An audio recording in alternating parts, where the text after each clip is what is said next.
What the hell did I just watch? No, seriously! I thought the worst of this marathon would be Midori. Then I thought it'd be Skelter in Heaven. Hell, after Sea Prince and the Fire Child, I thought the marathon would end on a happy note. But no! No! Folks! Blue Flames, or Aoki Hono, if you want to use this Japanese goddamn title, is really bad. Like, insultingly bad. If I were to be hyperbolic, I would say it's the worst thing I've ever seen, but what I define as the 10 circles of anime hell would beg to differ. They would eat this shit up faster than the spirits in Ghost Girl's Alley. Adapted from a manga of the same name, Blue Flames was released as an OVA in 1989 and has allegedly never been released outside of Japan, making it a very rare film. And like many other things in history, it deserves to stay buried, but we'll get to that. The film revolves around Ryuichi and his rise to the top of the social ladder, and he'll do anything to make that happen, including, but not limited to, deception and manipulation, extortion, cheating on his girlfriend, and people's favorite part nowadays, raping a woman. Oh, and guess what? Guess what? He gets away with all this. Scot-free. Yep, you heard that right.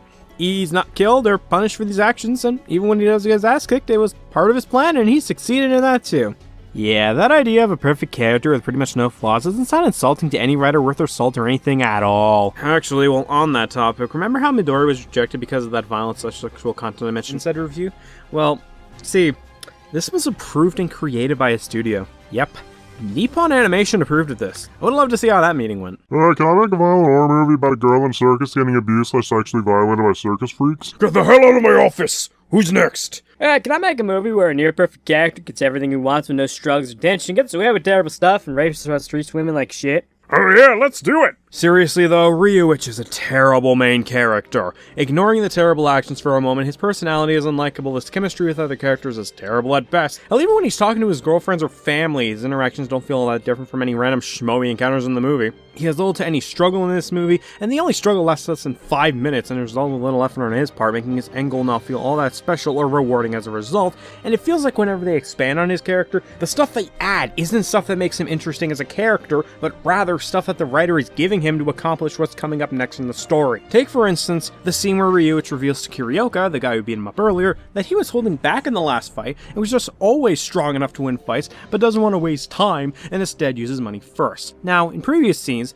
we've seen him doing track and stretches, but did you notice a lack of training to improve his strength or fighting prowess? Yeah, it would have been nice to know he was training in terms of combat, or saw him training after the fight to make him more rewarding when he wins, or better yet, shown that he was always capable of this. But hey, giving him motivation to do better or train that particular element would have required time and, making him a, compelling character? And we couldn't have that. That would take away from more important things, like sex scenes where it looks like two dolls are having sex. Yeah, I could just see the passion in their faces during these bits, and not the faces of people who want to get the hell out of there. Am I seriously talking about this? The freaking sex scene. It shouldn't be hard to screw up, but yet someone found a way.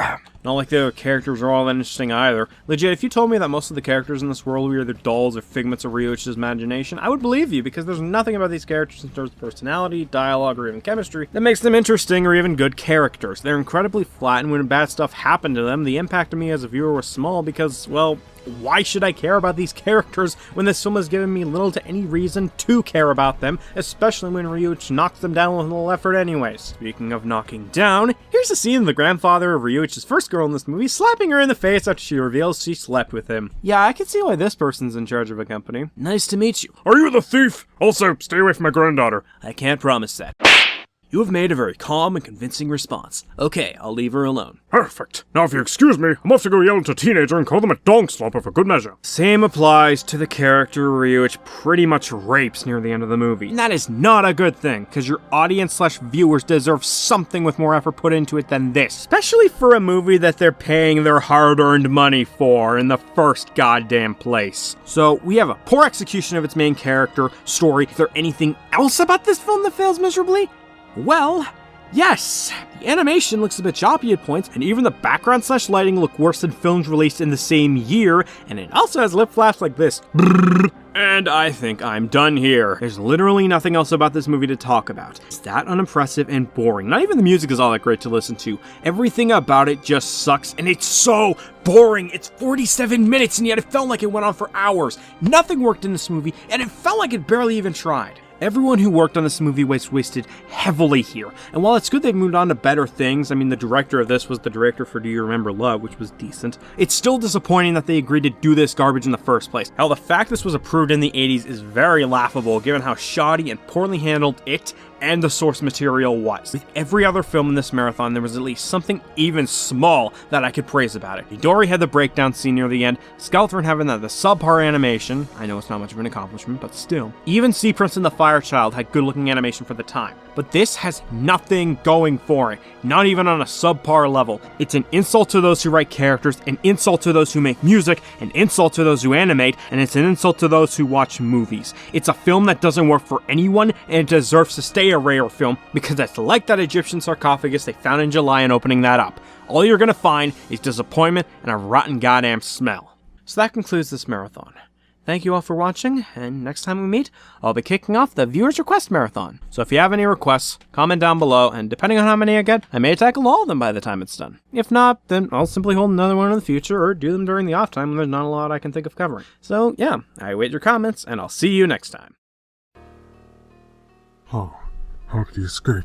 That's just it, sir. He didn't escape on his own. There was an explosion, like someone threw a grenade or something. Gotta be fucking kidding me. Then Zeref has escaped, and someone is involved in his escape. If he's going after Susan, he's going north, so I gotta inform her and her husband about him coming. Let me know if you find anything about her little asshole who threw a grenade or whatever to blow up the wall. Sure thing.